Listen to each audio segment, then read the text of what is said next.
Democratic hopefuls calling for free college as part of their progressive education agenda. But our next guest warns this would only hurt minorities and low-income Americans. Here to explain, Fox News contributor and campusreform.org editor-in-chief, Lawrence Jones. Good morning, Lawrence. Good morning. What's going on with this? Well, I mean, a lot of these candidates are promising a program essentially that would pay for college for everybody, but one thing they don't know how they're going to pay for.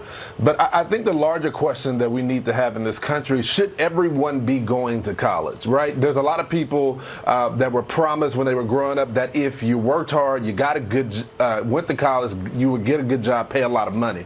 Well, that's absolutely not the case. There are a lot of people with degrees that don't have jobs in this country because the market is either oversaturated or it's not paying enough. And so the question is, should minorities or anybody, for example, should be putting all their eggs into the college system when they can go out and create a successful business or go to some type of trade school? These schools have become, as we reported on the Leadership Institute Campus Reform, just an indoctrination ground. A lot of promises being made that can't be kept on these college campuses. I think it's just setting up a generation to be entitled. What about all the people that are in this country that have already paid for college? Do they get their money back? A lot of the candidates haven't been able to describe that. But Lawrence, it's a good soundbite, right? I mean, you can put that in with all the other free stuff that's getting promised by the Elizabeth Warrens and the Bernie Sanders, and I'm starting to worry that it doesn't matter if it's actually good policy. All that matters in an election season is that it's a good bite.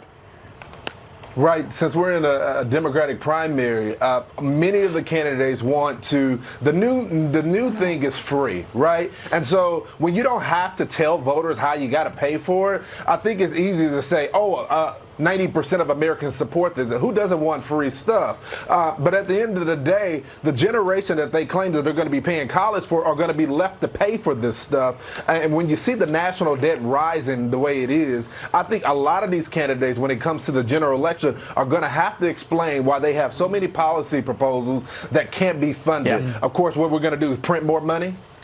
Nope, can't do that. Not right now. Lawrence Jones, hey, thank you for your time. Thanks, and you've got a lot of great efforts on foxnation.com that folks should check out. Thanks for being with us this morning, Lawrence. Next, we are staying on top of the tragic shooting in El Paso, Texas, that claimed 20 lives. The Lieutenant Governor of Texas, Dan Patrick, joins us live. Coming up next.